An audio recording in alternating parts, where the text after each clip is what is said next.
ये इस तरह बन गई तेरी साड़ी। ठीक है, अब तू प्रैक्टिस कर, मैं थोड़ा रसोई का काम कर लूँ। मम्मी, आप मुझे रेडीमेड बनी बनाई साड़ी नहीं दे सकती? ये साड़ी पहनना तो मुझे मुसीबत लगता है।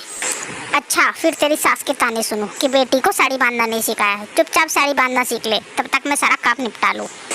क्या मुसीबत है ये? मुझसे नहीं हो रहा है बिल्कुल भी, मैं नहीं कर पाऊंगी माँ। सीखा, बच्चों जैसी हरकत मत करो। मेरा क्या जाता है, ससुराल में ढूंढती रहना साड़ी पहनने के लिए किसी को। ये है शिखा, जिसकी शादी होने वाली है और उसकी माँ उसे बार बार साड़ी पहनाना सिखा रही है, लेकिन लाख कोशिश के बाद भी वो बार बार साड़ी नहीं पहन पा रही है, जिसकी वजह से वो बहुत ज़्यादा परेशान है। बार बार साड़ी पहनने की कोशिश कर रही है लेकिन वो नहीं पहन पा रही है। फिर बार बार कोशिश करने पर नहीं होने पर उसे बहुत गुस्सा आता है और वो मुंह फैलाकर जाकर किताब पढ़ने लगती है। तभी उसकी नज़र एक पेज पर जाती है। सास को रिझाना है तो आइए जादूगरनी तारा से नुस्खा ले जाइए। अगर मैं जादूगरनी तारा से कोई नुस्खा ले लूँ तो ज़रूर मुझे बहुत सारी मदद मिल जाएगी। शिखा जादूगरनी के पते पर जाती है और उसे जाकर अपनी समस्या बताती है। देखो शिखा, मैं तुम्हारी समस्या समझ गई हूँ। मैं तुम्हें एक जादूगर साड़ी दूंगी। वो अपने समय समय पर अपना कलर और अपना डिजाइन बदलती रहेगी। उसके साथ साथ तुम्हें एक मंत्र भी बोलना होगा, ना घोड़ा ना बंगला गाड़ी, सबसे प्यारी मेरी साड़ी।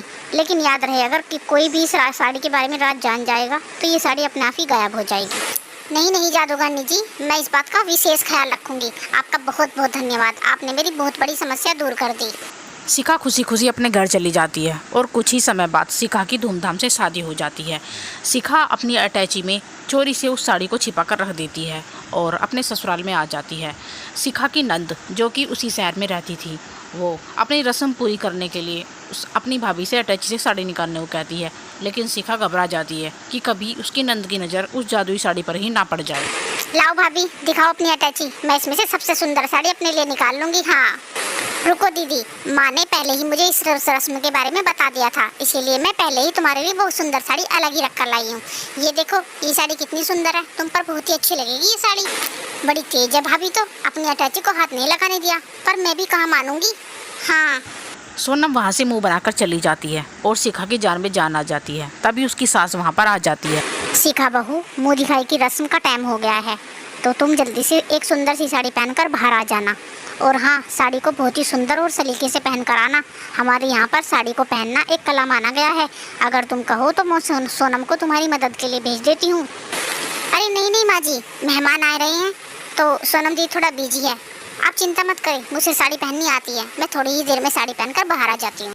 सास के जाने के बाद शिखा जल्दी से अटैची से उस साड़ी को बाहर निकालती है। न बंगला न घोड़ा गाड़ी, सबसे प्यारी मेरी साड़ी। जैसे ही उसने ये मंत्र बोला, वो एक बहुत सुंदर साड़ी में तैयार हो गई। मुंह दिखाई में आई सभी औरतें शिखा को देखती रह गई। उसकी सचमुच मेरी बहू कितनी प्यारी लग रही थी। सभी औरतें मेरी बहू की साड़ी की बहुत तारीफ करके गए हैं। तभी मैं कहूँ कि भाभी ने मुझे अपनी अटैची को हाथ क्यों नहीं लगाने दिया। मुझे लगता है कि भाभी की अटैची में और भी सुंदर सुंदर साड़ियाँ होगी, और मुझे इन्होंने एक बेकार सी साड़ी पकड़ा दी। अब तो शिखा को कहीं घूमने जाना होता था तो शिखा उस साड़ी को लेती और मंत्र बोल देती थी। वो साड़ी जल्दी ही किसी दूसरे डिजाइन में बहुत ही सुंदर तैयार हो जाती थी। शिखा की साड़ी की घर में बहुत ज़्यादा तारीफ होने लगी थी। लेकिन फिर एक दिन सोनम घर पर मिलने आई हुई थी और शिखा को कहीं पर जाना था। तभी शिखा की बातें सोनम चोरी से सुन लेती है। अगर ये जादुई साड़ी मेरे पास नहीं होती तो मैं अपनी सासू माँ का प्यार कभी नहीं पा सकती थी। आज इस साड़ी की वजह से मैंने कितनी तारीफें बटोरी हैं। अब जल्दी से तैयार हो जाती हूँ। अच्छा तो ये बात है, भाभी के पास एक जादुई साड़ी है जो अपने आप ही डिजाइन और कलर बदल देती है। मैं ये बात जल्दी से जाकर माँ को बता देती हूँ। शिखा अपनी उस साड़ी को लेकर तैयार होने लगती है। तभी बाहर सोनम जाकर उसकी सास को सब कुछ बता देती है। उसकी सास गुस्से में अंदर आती है और उससे सारी सच्चाई बताने को कहती है। नहीं माँ जी, मेरे पास कोई जादू साड़ी नहीं है, मैं तो खुद ही अपनी साड़ी पहनती हूँ। मैंने अभी थोड़ी देर पहले ही उस साड़ी को देखा है। पीले कलर की साड़ी थी और उस पर फूल बने हुए थे। बनारसी साड़ी थी, बनारसी। सोनम साड़ी का सच जान चुकी थी, इसीलिए साड़ी गायब हो गई। सोनम, यहाँ तो कोई पीले रंग की साड़ी नहीं है। पीले रंग की बनारसी साड़ी है ही नहीं।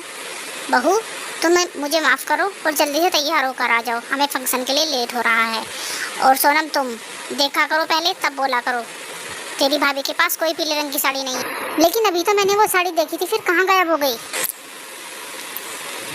जादूगरनी ने कहा था कि अगर इस साड़ी का सच कोई जान जाएगा तो वो गायब हो जाएगी। साड़ी तो गायब हो गई, लेकिन अब मैं साड़ी कैसे पहनूं? हे भगवान, मेरी मदद करो, मैं क्या करूं भगवान? शायद उस समय भगवान ने शिखा की सुन ली और उसकी माँ तभी वहीं पर आई हुई थी और वो उसके कमरे में ही आ जाती है। अच्छा वो मम्मी आप आ गई, आपको पता है मुझे फंक्शन में जाना है और फिर से मेरी वही प्रॉब्लम स्टार्ट। देख शिखा, फिर से एक बार सिखा रही हूँ, अब की बार सीख जा। आज मैं आ गई, बार बार नहीं आ पाऊंगी। पता नहीं उस दिन क्या हुआ, शिखा अपनी माँ को साड़ी पहनाते हुए बहुत ध्यान से देख रही थी और उसने बहुत अच्छी साड़ी पहननी सीख ली। शायद उसे एहसास हो गया था कि जादू तो एक न एक दिन ख़त्म हो ही जाता है। और फिर धीरे धीरे शिखा ने बहुत ही सुंदर साड़ी पहननी शुरू कर दी। अब वो बहुत सुंदर लगती थी और सोनम के पास भी कोई ऑप्शंस नहीं था अपनी भाभी को गलत बताने का।